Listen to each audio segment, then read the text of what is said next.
Welcome to the final episode of Series 36, everyone. It's out a bit later than usual due to all sorts of life happening, but we made it. I'm really excited to have you hear this episode, especially the spectacular fanfic section.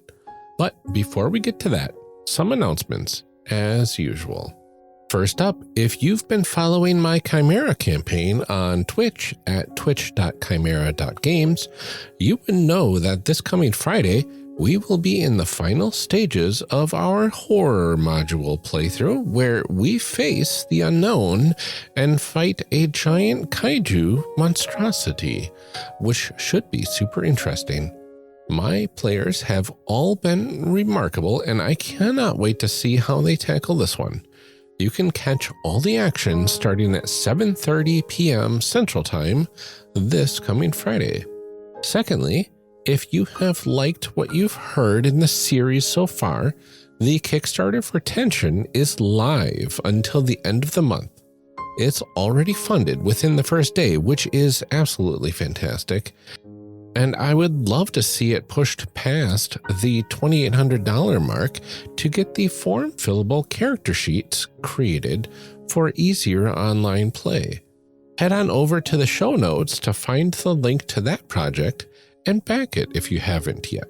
Lastly, we are always in the need for more reviews nowadays. So if you haven't had a chance to leave one, we both would really appreciate it.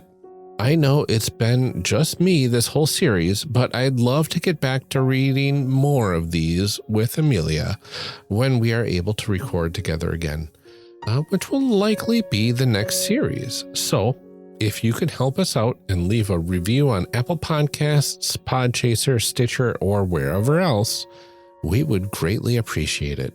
That is all for now, so please join us after the show for the call to action and the outtakes, as usual on the last episode of the series. For now, enjoy the show, everyone.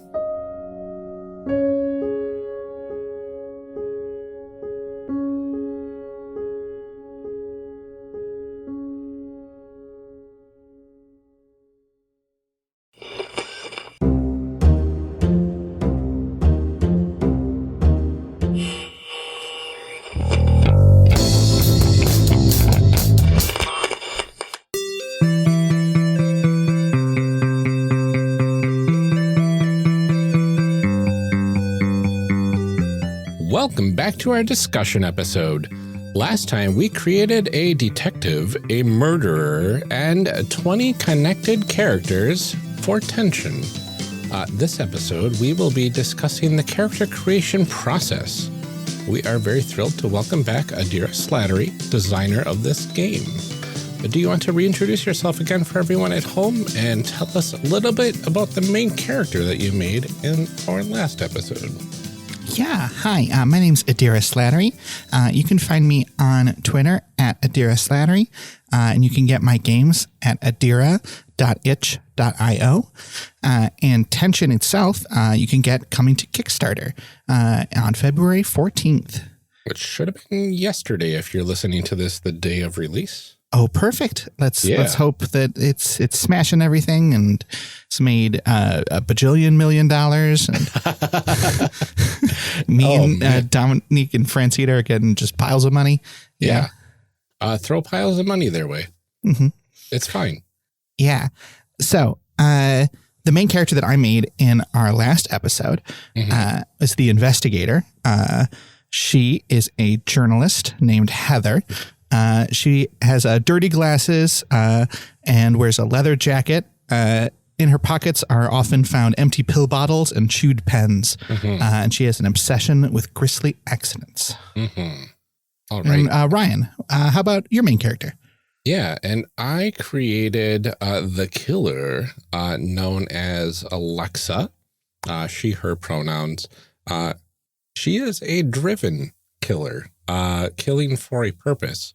And her looks are, she has an easy laugh, a tailored suit, piercing eyes, and fun socks. And her pattern for her murders is she always leaves a flash drive with a cryptic video on it with Alexa's voice narrating. Mm-hmm. Hell yeah. Awesome. So I'm really excited to talk about this game. So let's go ahead and dive right into a segment that we are calling a D20 for your thoughts. D20 for your thoughts? So in this segment, we want to talk to our guests about their thoughts on the character creation process and how it relates to this system and to other games. But first, we like to get to know our guests a little better before we begin. Now, it has been a while, and I can't remember if we covered this with you when you were a guest co-host. So just in case, can you tell us how you got into RPGs in the first place? Oh, yeah. So when I was 7 years old, I watched this episode of Batman, the animated series, where Batman gets stuck in a maze with a Minotaur, right? Okay. And I thought that was really cool. And I came up with a game around drawing mazes. Me and my friend Holden would play it on the back of worksheets at Hebrew school, where I would draw a maze on the back and I'd put some letters in there. And he would move his finger through the maze. And when he would hit a letter, if it was like a D, it'd be like, oh, you hit a dragon. Or if it was a T, it'd be like, oh, there's a big T-Rex or something.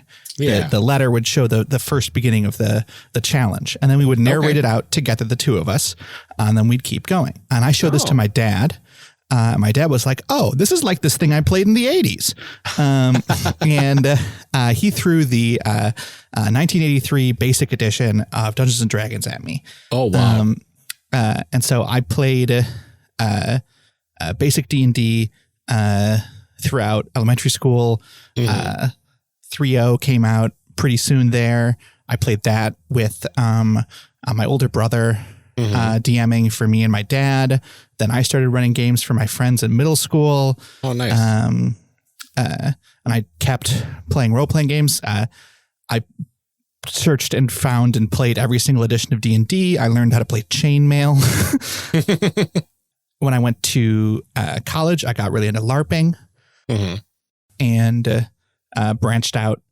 In high school, I was playing non-D&D games like GURPS and like the Firefly Cortex system. Okay. But in college is when I like really branched out into like Amber Diceless LARPs and Nobilis games and Lady Blackbird and all sorts of things of that ilk. And and I started writing LARPs. I used to write like big, like 40-person parlor LARPs with like multi-page backstories for every single character and things like that. And then I started writing weird experimental role-playing games. And now we're here. That's awesome. Yeah, this one definitely feels pretty unique in terms of what we've covered so far. So I'm really excited about this one. So what is your personal process then for creating characters in any system? So to me, it depends on sort of what my goals are for like play at that moment. Like if it's like I'm playing a bunch of Lancer recently. And in that, since it's a more like traditional tactical combat sort of game, I'm thinking about like the specific like niche that my character is fitting, like tactics wise. I've been playing a character who does a lot of like support stuff.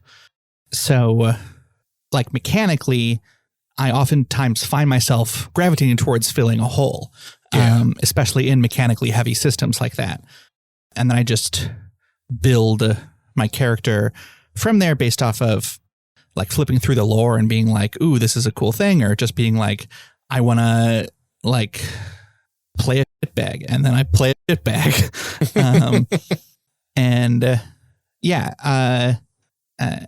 I am playing like a long running campaign of masks for like the first time throughout like pandemic now. And it's that one also was less. It's different from like these like traditional mechanical stuff. Since it's a PBTA game, there's not like tactical combat and stuff like that. So when I thought about character creation there, it was less about like filling a hole and more about like, well, what sort of tropes and stories really resonate with me and really do I want to explore right now? Right. So I ended up making ex-villain type that reformed. It was a pirate. Because being a pirate is fun. Yeah. All those illegal downloads. No, this is swashbuckling with a sword and stuff. That's pretty much objectively probably more fun. That's very cool. So let's get into a discussion about tension itself then. How do we think character creation in this game stacks up to other systems that we've played and created characters for? So tension in this game and character creation in this draws heavily from the like belonging outside, belonging, no dice, no masters style pick lists, right? Okay. So people who have played either of the influences that I mentioned before, Great Games by Jay and by Jammy, or if they've looked at Dream Askew, Dream Apart, they're familiar with that sort of idea of like looking at an evocative list of options and picking from there and sort of building from there. It's designed to sort of like have you hit the ground running and give you a lot of room in play to like jump off of things. Oh yeah, absolutely. Yeah, it was very simplistic. It didn't require like any sort of min-maxing or anything like that. I don't even think that's possible in this game. No. So it's nice because it feels very relaxed, and the character creation itself feels I want to say low stakes until you get to the part where you realize that you're killing these characters. So having never played it before, having never created characters for it before, I didn't realize that until we were almost done. And then I was like, oh no.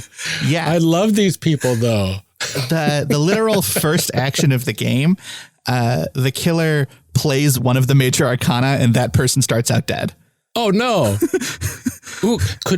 Okay.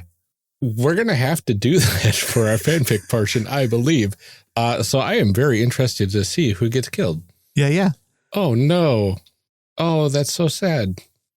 But yeah, my goodness, low stakes until you know. And then it's kind of, it still feels like laid back. It feels like, okay, we're just creating a couple cool NPCs and figuring out how they relate to ourselves and relate to each other. I really like that. And I really like how a game about romance eventually is very much has this simplistic but very intricate relationship system going on through it, because we have relationships to one another pretty implicitly through all of these side characters. Yeah. Whereas, like traditional PBTA and whatnot, they've got like, oh, your character and this character know each other because of this thing that happened in the past or whatever. It's like, that's all fine and good, but this is all like inferencing like everything about our relationship to one another. And that sounds really fun to untangle during a play session.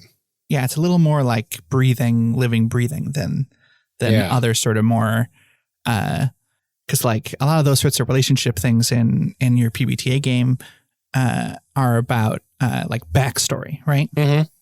And like, sure, we're doing a fair amount of backstory generation here with these relationships, but also it's front story too. Yeah, exactly. And it would be interesting to see how this would play out, like deciding on doing a different setting per se, because we just kind of defaulted to, modern reality effectively. But this would be fun on like a starship from Star Trek or, space fantasy or, traditional fantasy type stuff and kind of tweak the different roles and everything. I think that would be really interesting. Oh, there's so many good possibilities here. Yeah, I wrote a whole thread on Twitter because I published the first look of Tension in December because I just really wanted to show it to people. So I put together this really quick layout and threw it up with no edit. There's a every time I look, there's a typo in the word parent. Yeah. And I look at it and I'm like, this is why I pay people to edit.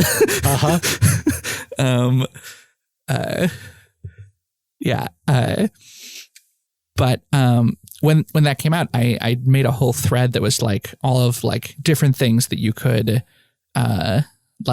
make hacks of for Tension that were like calling out some things. And yes, here we go. Ooh. All right. List of hacks. Hades and Persephone. Ooh. The neo-noir buddy film The Nice Guys. Okay. Time travel romance stories, such as The Time Traveler's Wife, This Is How You Lose the Time War, or Edge of Tomorrow. Okay. Immortal warriors encountering each other, a la Highlander, being lovers who are in doing dog fights. Ooh. You could even push it even farther to be like rival monarchs or like rival 1800s scientists. Yeah. And I mean, you could also just do the classic bodice ripper. Oh yeah. Very nice. And you could almost take a pairing from Alex Roberts' Star-Crossed and just transpose them as the main characters here. And I think that would be really interesting too. Yeah. I talked to Alex because I don't know if you know this, Star-Crossed's in development name was Tension. Yep. Yeah. We interviewed Alex right as the name was changing. Oh. So we set up the interview under Tension and we did the actual recording under Star-Crossed, which was really interesting. Yeah. Because I talked to Alex about like why the name changed and things like that. And Alex also like gave me her blessing on, use the name Tension, go for it. That's awesome. Yeah. That was my first thought when I heard the name of the game. I'm like, that sounds very familiar. But I love it. I love the name Tension for a game of where romantic tension and literal life and death tension kind of go hand in hand. Thanks. It's very nice. Awesome. So how does the process of character creation reinforce the feel of tension and set expectations for play? So there are like two main things that I can think about that like I know I was doing intentionally around the character creation of Tension to like push play forward. One of them is the different options in the look section. I briefly mentioned the killer is a peacock in the last episode. And I thought so hard about the look and also the pattern and obsession sections. Yeah. But look sort of even more so to like trying to like push forward this like sort of view of this character, right? It was a lot of I scrolled through all sorts of images of Mads Mikkelsen and Jodie Comer's wardrobe for the killer. Mads Mikkelsen is Hannibal and Jodie Comer as Villanelle in Killing Eve. scrolling through their co-stars for the investigator, looking at all those different hallmarks, and then also just like being like, I did a lot for this of just reaching out and like poking either like my spouse or friends or especially posting in the Brain Trust Discord. The Brain Trust podcast is a fabulous podcast.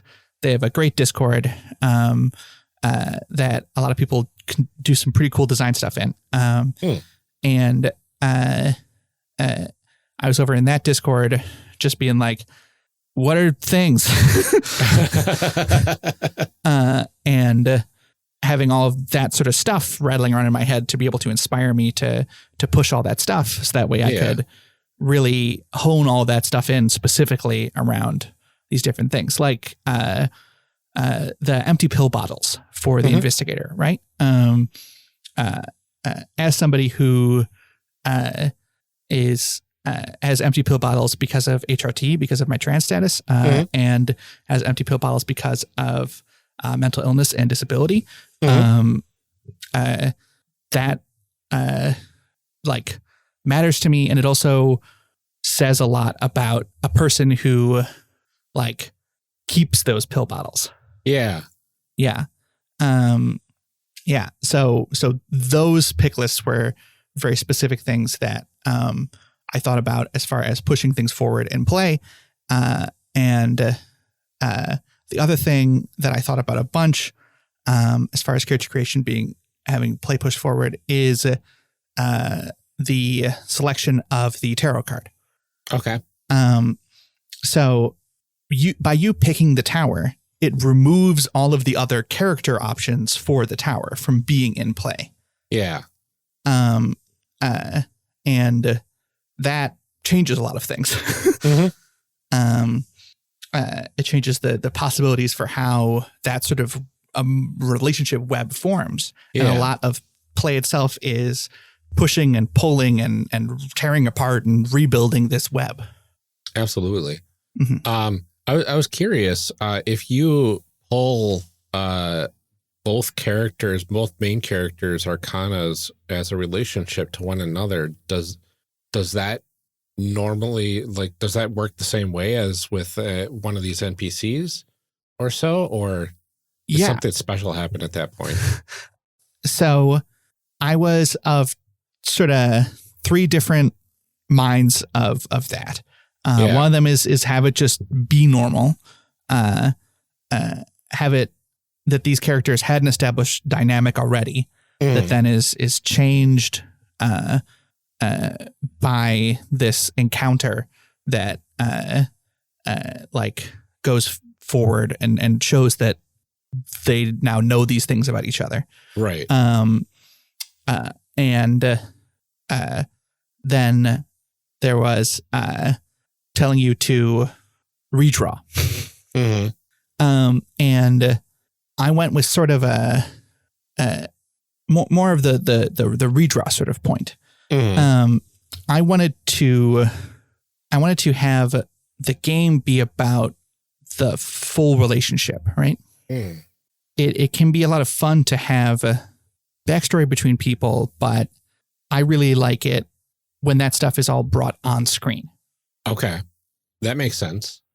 Yeah. So by not allowing the killer and the investigator to have that sort of relationship set up beforehand, it really sort of pushes and reinforces that. Now, that being said, somebody who's listening to this and disagrees with my reasoning can, of course, change it. You have that option. Yeah. Yeah. No, I really like that. I like the thought that it's through all these auxiliary relationships that your webs, your orbits kind of start interlacing with one another. And it makes it feel a little more serendipitous. Yeah, absolutely. Yeah. I really like the way that it works out this way. Gosh. Yeah, it definitely could work the other way, but I like this option as well. Goodness. And I really like now knowing that these characters are going to die, or at least probably a good amount of them. Yeah. I don't know if I would approach it differently, but I might on a subconscious level, right? Because I know that my expectations of play are going to be, I'm going to create these darlings and we're literally going to be killing them. Yeah. Which is really fun. Especially when you read through and you state pretty succinctly that this is kind of a dark humor sort of story that we're telling. This isn't supposed to be like grim dark or anything like that. Yeah. You're supposed to have a lot of fun with the murdering and whatnot, criminality of it all, right?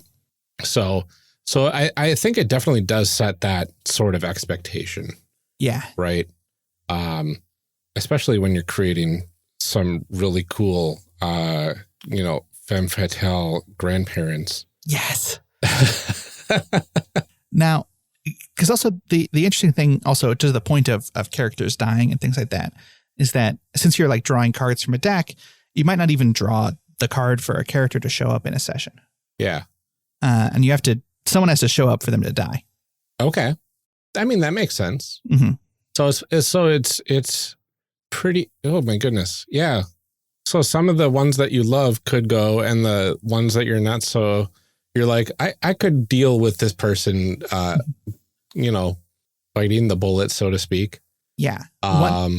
Once a character is introduced into a session, they don't get like discarded after the scene they're in. They hang out in a little tableau in front of the players. You pass it to the other player unless the ensemble is there. Then the ensemble just starts hoarding all of them. Yeah. And they just start popping up in more and more and more scenes throughout like that episode.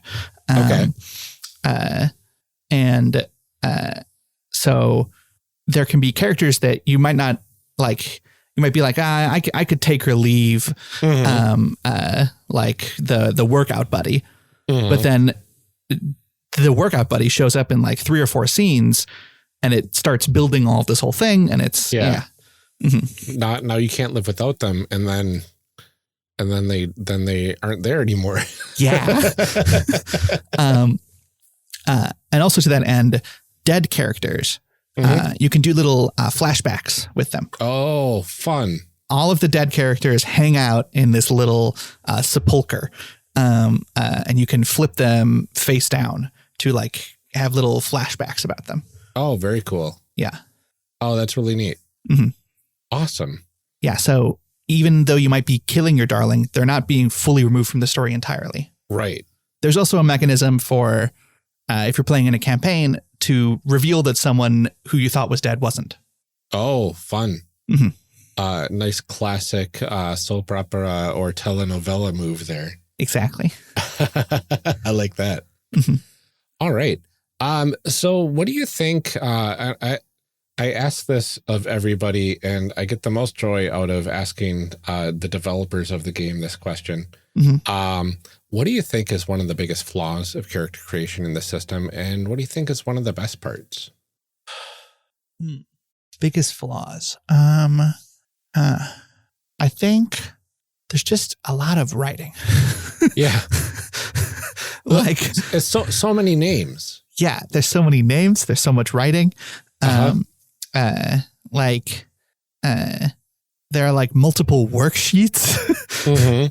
There's a lot of like front loading bookkeeping. Yeah. And like in play, it goes very smooth, but it definitely can feel very daunting on the character creation side.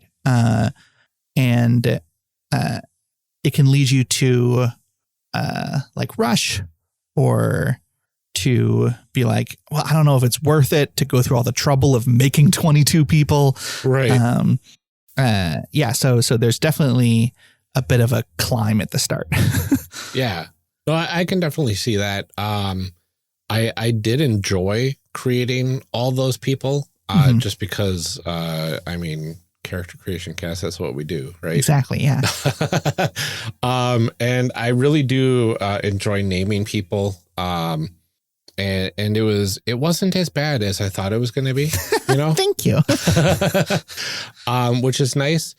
And I think for me is these are and I know this would come through in play. These are very almost two-dimensional characters, side characters that we're creating, and I'm sure they get, you know, another dimension in play. Yeah. Right. But just going through the character creation system, I think the two-dimensionality of it is it's not really a flaw. It's just a I almost want it to be longer. Oh yeah. I mean, I'm kind of a little sadistic or whatever in that sense, because I just love the I just want to know more about these people. And that might be a little greedy, I guess, because I know it would come in play, and I know I'm not going to be able to play this game right now, but goodness, there's so many interesting people that we've created here. But what do you think is one of the best parts then? You're making a lot of discrete choices, right? All right, I have to pick this orbit for this person, this orbit for this person. But it's all very guided and contained. Yeah. When you're picking your character, you never have to do any amount of picking moves from a list, right? You just get all of them. When you're looking at all these different orbits, they are these tropes, right? Yeah. And the one of the things that I really like the best about tension character creation is that you can make a lot of really cool, complicated stuff. Yeah. There's this French game, René Le Jeu de Romantique. René, I haven't said this out loud and not typed it in so long. René de la Jeu Romantique. My French is atrocious. It's severe apologies to any French person hearing me. Or anyone who even just took French in high school. No, René Le Jeu de la Romantique. Yes, that is the name of the game. Okay. There you go. And in it, you play generally weird, crazy nobles. You're trying to get married. You have stats like rage and despair and things like that. And when I would run this for friends of mine, I would always try and make this big family tree, right? Yeah. And it sometimes failed spectacularly trying to do that. But I have yet to, not saying it's impossible, 'cause obviously, but I've yet to see somebody go through and make all of the characters in tension and not at least have a good foundation to go forward from.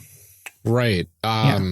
When we finished this process with all of these pairings, one of my first thoughts was, I'm going to need a murder board to keep track of all which is very fitting for this type of game, honestly. Yeah. And I'm sure it probably exists, but I would love if anybody wants to give a shout out to me about this. I would love to have a resource where I can input a bunch of names and relationships and just have it auto create a murder board for me. I think that would be really slick. That would be super slick, especially for a game like this, because my goodness, I have a 5-player PBTA game that I'm running. And I did a relationship web. Every player was connected to every other player. So it was 4 connections per player. Yeah. And that was messy as heck. This is just next level. I have some programs that I use for database diagramming. Ooh. Because my day job is I do like data work and visualization and stuff like that. Okay. None of them would do that automatically. Right. But a really good free one is called Miro. Miro. Okay, I've heard of that. Miro. Yeah. Miro boards are great for that sort of murder board mapping. There's also like draw.io and some other ones that cost money. And are more specifically databasey. But yeah. Yeah, I know I used Google's offering to create mine, which worked out really well. Whatever flowchart generic Google thing that they have there, that worked out well. But still a manual process. Yes. I'm lazy sometimes, and I want programs to do things for me. Yeah. There was an initial draft of the worksheets, the Major Arcana worksheets that looked more sort of murder boardy.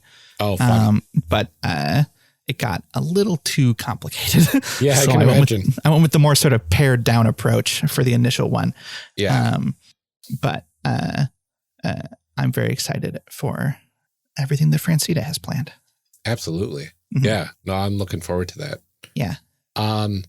So let's get into one of my favorite sections of the series, the fan fiction portion of the show.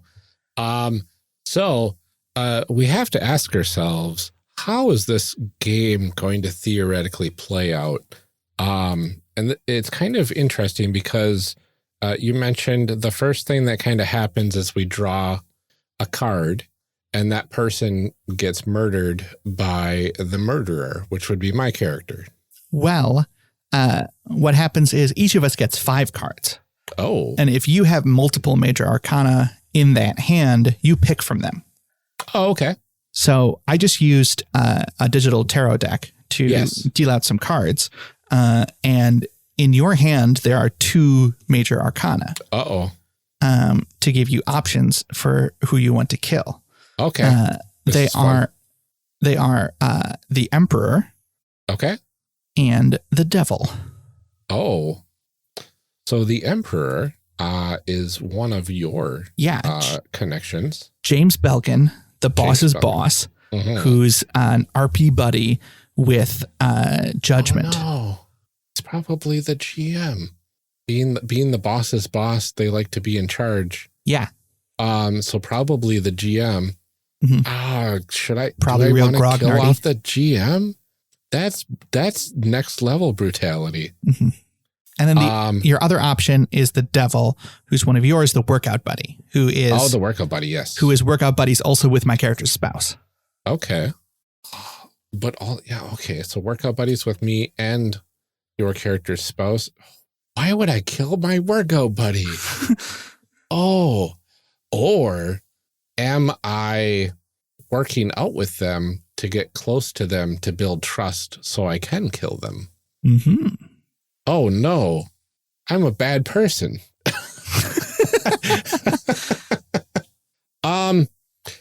Let's go. Oh, goodness. Let's go with the workout buddy. Okay. Charlene Diego. Poor Charlene. So if we were playing, that card would be put up in the sepulcher, and we would mark the area of that character's bit on the worksheet with a little exclamation mark to show that they're dead. And you would narrate like how and perhaps sort of why they died, but ultimately this is someone you killed. Yes. And then after that, I would play a minor arcana from my hand that would sort of display the tenor of how I found out about it and how I became involved in it. Oh, interesting. Which would be based off of the associated moods with the suits. So we have coins, which is associated with obligation and bureaucracy and excess and uncertainty. Cups, which is like introspection and sadness and yearning and connection. Swords is misfortune, wrath, decisiveness, power, and wands is inspiration, intuition, revelation, and passion. Oh, yeah. Goodness. So I'm imagining that my character needed to take out the workout buddy, Charlene. Gosh, because my character's drive is that there's people in the world that need to be taken care of, to put a PG spin on it. Sure. And in order to better society as a whole. Interesting. And so there is a like a list-ish of people that I have calculated that if they were to, cease to exist within the world anymore, things would get better. Maybe not right away, but over time. Which is like evil genius meets like, I don't know, almost like a future sight sort of deal going on there, which that sounds like a really interesting tagline for a cool TV show about this. Yeah. And I mean, nobody said that we couldn't be a modern setting and you could be a wizard. Exactly. Yeah. Yeah. I think some sort of like innate like view of the future based on probabilities of who lives and who dies of what the future is going to be kind of like. Interesting. Yeah. Okay. So I'm thinking that this person, this workout buddy, eventually would, let's just go weirdly butterfly effect here, saying they eventually would have ruined someone's day, which would have been a complete stranger's day, which would have cascaded into like, I don't know, some sort of like weird like multiple step thing that would have either crashed the stock market or something like enormous, right? Something really bad. Yeah. I'm thinking along that sort of lines, right? Yeah. So I had to pick the lesser of two evils. Mm-hmm. Oh. So then you had to kill your friend. Wow. I had to kill my friend. Yeah. Neat. Okay. Yeah. So that escalated quickly. Yeah. I have the Page of Cups in the hand that I dealt to myself, which is what I would play to talk about how my character got onto the thing, which is through my spouse, right? Yes. My spouse and this person work out. Maybe my spouse is the one who discovered the body. Oh. But yeah, lots of sadness. Yeah. And that would then spiral into my character trying to look into your character. Because we would have the first thing that you do is you play out a totally mundane encounter, like standing in line for coffee together. Yeah. And then you both realize who the other is. Oh, interesting. Yeah. Interesting. Mm-hmm. Okay. So is it a matter of like your character knows I did it? Yeah. And my character knows that you know? Yeah. Oh, fun. Yeah. Okay. Mm-hmm. This is very, very Moriarty and Sherlock Holmes sort of yes. dynamic here then. Mm-hmm. Yeah, you definitely can do that if you want to. Yeah. Oh, that's so interesting. Yeah. Okay. Because I imagine that my character would still like casually work out with your character's spouse after this, because they're still technically workout buddies. And then if I'm like, oh, I talked to my spouse about it, and it's like, well, but they probably don't believe me. Yeah. Yeah. Like, what motive do you have? You're not a murderer. You're a criminology professor. Yeah, exactly. Yeah, she's nice. Why would you think that? Oh my goodness. Yeah. She tries to see the best in the world, mm-hmm. Which is technically true. Yeah. Oh, Lord. I want to watch this TV show. It's a good show. Wow. Okay. Goodness gracious. So, okay. Wow, we went places there. Yeah. Yeah. Yeah. And so then gameplay would be us going through a number of scenes with these prompts, and all of the scenes all focus on the two of us, right? Yeah. And then at the end, there'd be a sort of crescendo cliffhanger, which if we're doing a one shot, would probably be very large and bombastic. And if you're doing a campaign, it's probably still large and bombastic. Let's be real. But it like flows into the next episode effectively. Oh yeah. Yeah. And in future sessions, the first scene, instead of focusing on the two of us, we would pick one of the orbiting characters. And we would have a scene focusing on that orbiting character. Oh, interesting. Going about their life. And then that character would show up more in that episode. Oh, very cool. And that's also the way you would say that someone isn't dead when you thought they were. Yeah. Oh, I like that. Yeah. Very cool. So where does, I guess we can talk about this in our advancement discussion, but I want to kind of know where this story ultimately goes, which is going to be interesting. Yeah. This definitely feels like a sort of thing where my character probably begins helping yours a bit, but in a way where it's like, sure, I'll help you do this, but I don't agree with your methods sort of thing. Yeah. Yeah. And there's that sort of friction. And then there's the romantic tension. And then we've already instituted strife between my character and the spouse, in that my spouse isn't believing Heather about the murder and things like that. So probably wouldn't believe her about any sort of future vision either. Yeah, exactly. Yeah. So, which is so interesting because, like, I'm assuming that our characters don't murder one another. No. In this. Yeah. That only can happen in one of those confrontation things at the end of an episode. Yeah. Yeah. So I can easily see, like, my character seeing your character's future and seeing that none of this would matter if you were gone. Which adds a really interesting layer. Yeah. Wow. Once you're in, you got to go all in. Exactly. Oh, wow. Okay. Very cool. Let me get back to my notes here. All right.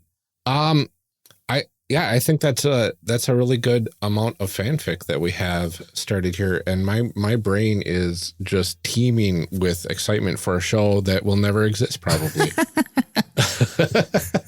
Well, maybe we can get somebody to pay us to do an actual play. Oh, there you go. All right. Well, let's go ahead and get into our advancement discussion and take it up a level. Take it up a level. Take it up a level.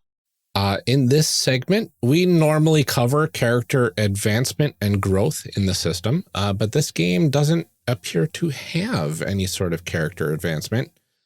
So instead, can we talk a bit about how the story advances through play? Yeah. So I briefly talked about this before, in that we have the encounter in the very first session. That mundane encounter. And then we have the path scenes, and then we have the confrontation.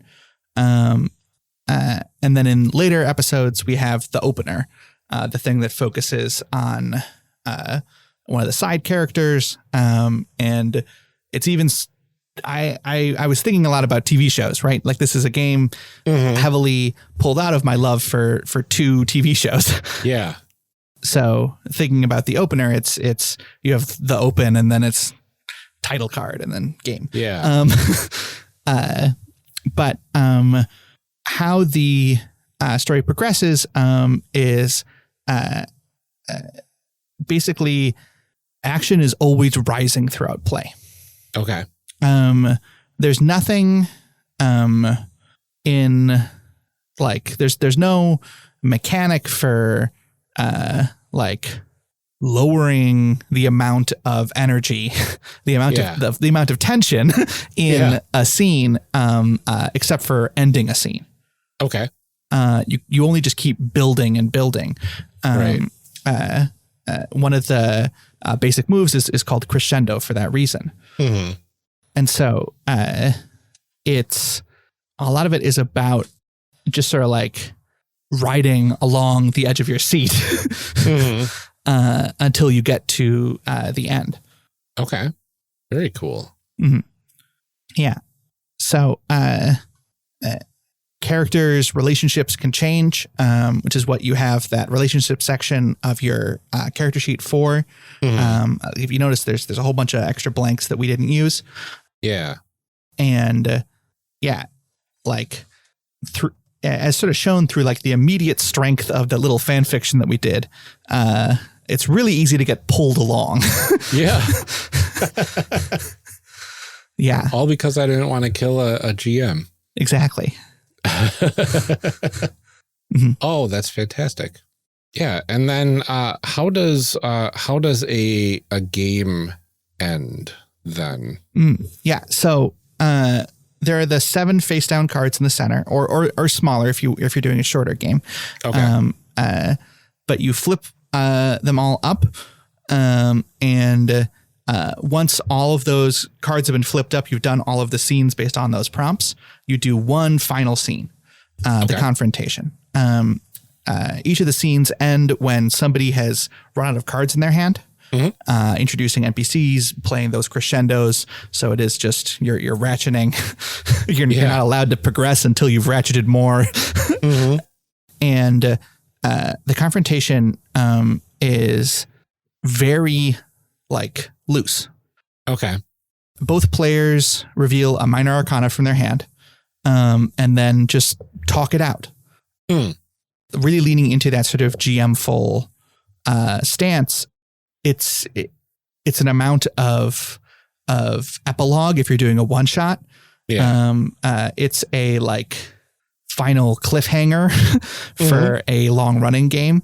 And it's specifically very open to like give players as much option as possible. Yeah. Mm-hmm. I like that a lot. I can see how the tension kind of builds and builds and builds here.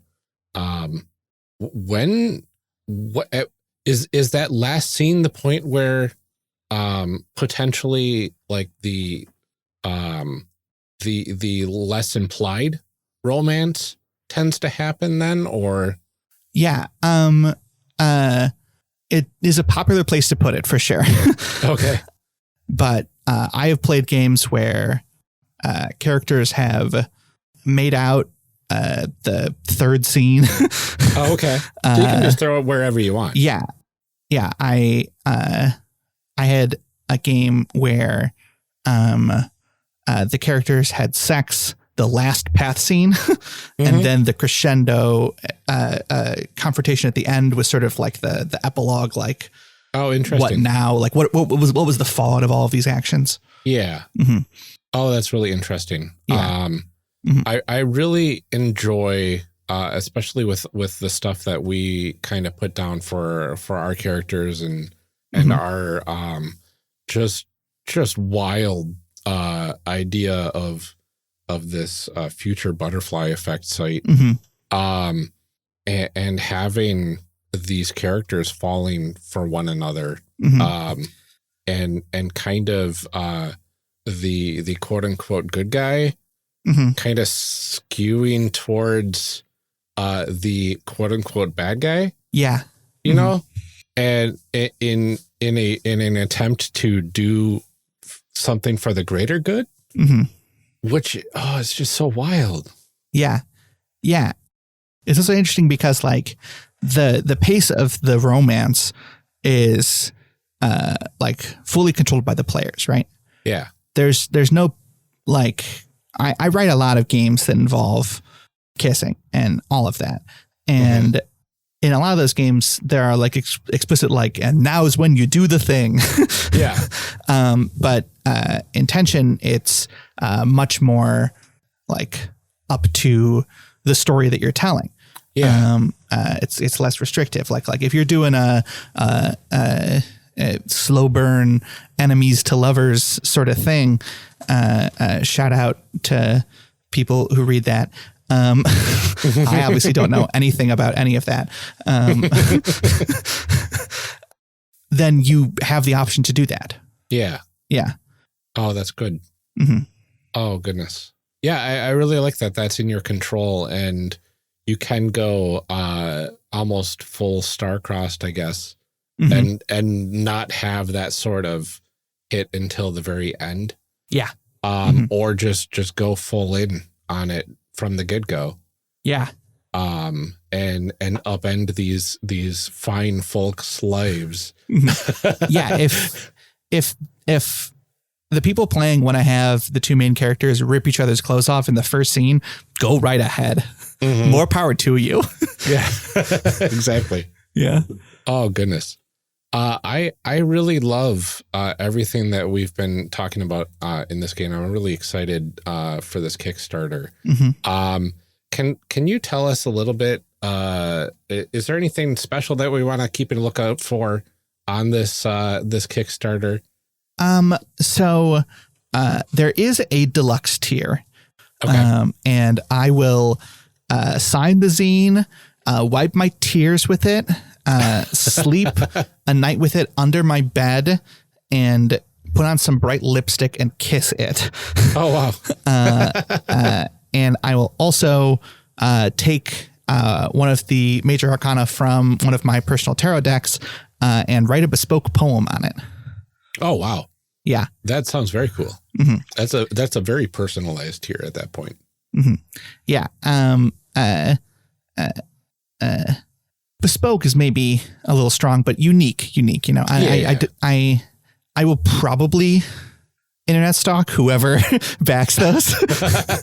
just to warn you. In a good way. Yeah, because I'm writing a poem for you. Exactly. But I also might just write you a more unique thing about my own personal relationship with that tarot card. I like it. Yeah. That's very cool. Yeah. Yeah. Nice. Well, I'm very excited. I know the Kickstarter just started yesterday. If everything goes according to plan, hello, future us. Yeah, future us. So let's go ahead and wrap things up here. Is there anything else that you want to say about Tension before we head out? The game means a lot to me. And I am overjoyed that I got the reception that I got that pushed me to have this be on Kickstarter. Yeah, absolutely. Yeah. Yeah. It's very cool. Yeah. And I am like ecstatic about the art and layout that Francita Soto is doing. It's fabulous. Dominique Dickey is doing the editing, dealing with all of my terrible spelling mistakes. And their touch on the game will make it obviously better. Yeah. Just like plainly. Yeah. Yeah. And I am really excited. Absolutely. As am I. So we'll have a link to the Kickstarter in our show notes when that is available, which should be by the time this comes out. Yes. So, Adira, thank you so much for joining us to talk about Tension. Yeah, thank you for having me. Yeah. Can you go ahead and remind everyone where they can find you online and any other things you want to plug this last minute of the series? Yeah. My name's Adira Slattery. You can find me on Twitter at Adira Slattery.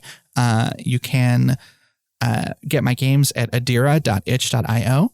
You can back Tension on Kickstarter. And you can give someone a hug. Yeah. Yeah. Especially yourself. Yes. Treat yourselves. Whoever's listening, you deserve a hug. Give yourself one. Yeah. Yeah. You're special. Yeah. So treat yourself. Exactly. And speaking of listeners, thank you so much, listeners, for sitting down to tune in to us. Thank you, Adira, for sitting down to do this with me. It's been an absolute joy learning about this game and creating these characters. And now I'm going to have a fake TV show in my brain for the next who knows how long. It's just like, Hollywood, come on, make this already. Look, you were calling it the fanfic section, so I do expect to see you put something up on AO3. Oh, I'll quote unquote get right on that. No pressure, please. Oh, amazing. Well, thanks everybody. We will see you next series in March. Bye. I thoroughly enjoyed this game and cannot wait to give it a try sometime. I was hoping to have the suggested name of this TV series recorded that Adira had come up with because it was fantastic. But alas, it was not in the waveforms. I do remember, though, that she had said Foresight would be a great name, and I thought it was phenomenally fitting. And now I am going to continue to pine for a TV show that will likely never exist. But before we head out and get to the outtakes, just a few reminders. First, remember to check out my Chimera stream this coming Friday at 7:30 p.m. Central Time at twitch.chimera.games. We are having a lot of fun in the horror module, and things have not let up since our heroes fell into the Lost Undercity. But we are so close to the end to a point where they can actually relax with one another for a session. I'm very excited for that. Another reminder is to check out Adira's Kickstarter for Tension, which is linked in the show notes. And finally, if you have a moment after this episode, feel free to leave us a rating or review on Apple Podcasts, Podchaser, Stitcher, or the like, and help us out in the rankings to help even more people find the show. Also, these reviews really make us feel great every time we read them, and that's absolutely something that we both need right now. So feel free to leave a review for us and help lift our spirits. It would be really helpful. I think I'm going to keep it fairly short for the time being, since life has been lifing at us hard lately. So enjoy the outtakes and have an excellent week off, everyone. Take care of yourselves, stay safe, and keep making those amazing people. We'll see you next time.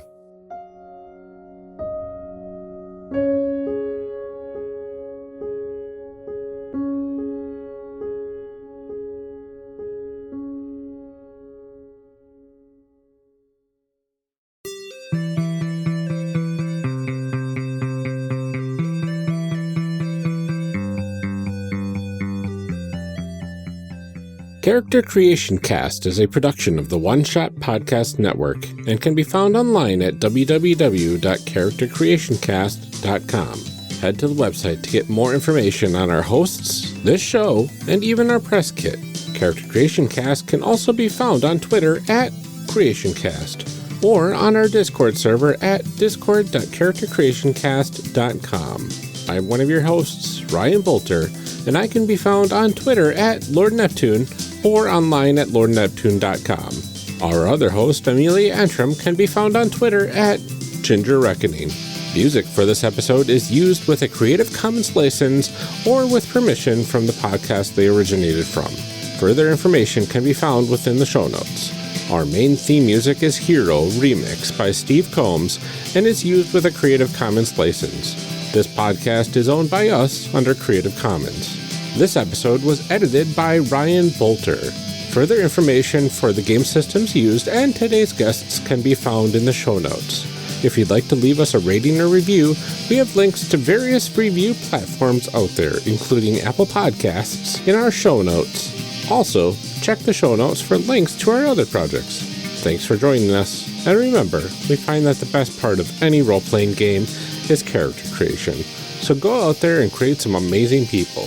We will see you next time.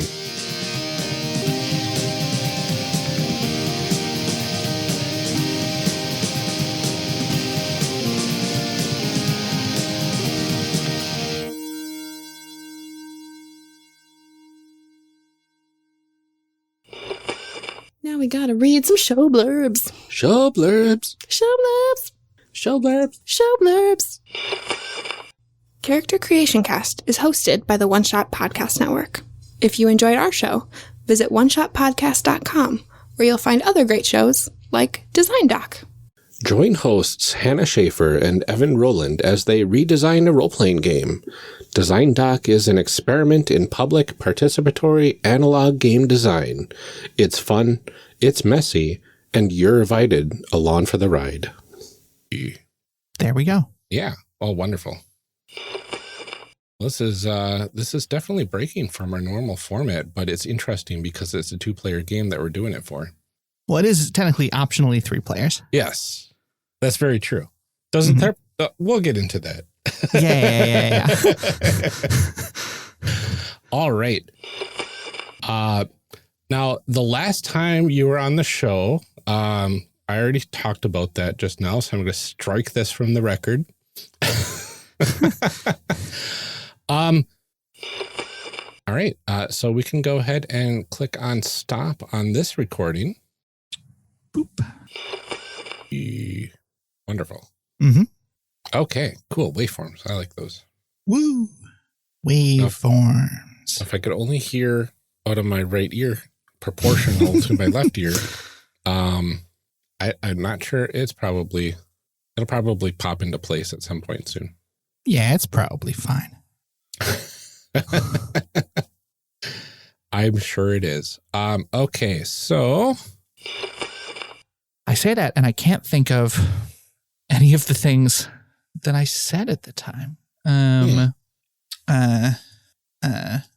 I know that I can just find the thread really quick. Oh yeah.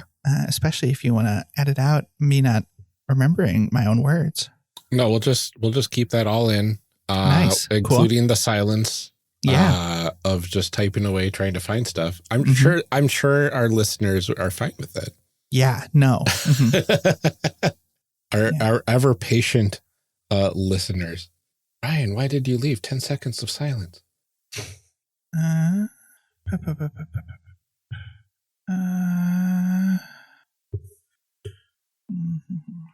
haven't used the advanced. Wonderful. All right, so we can go ahead and stop our recording.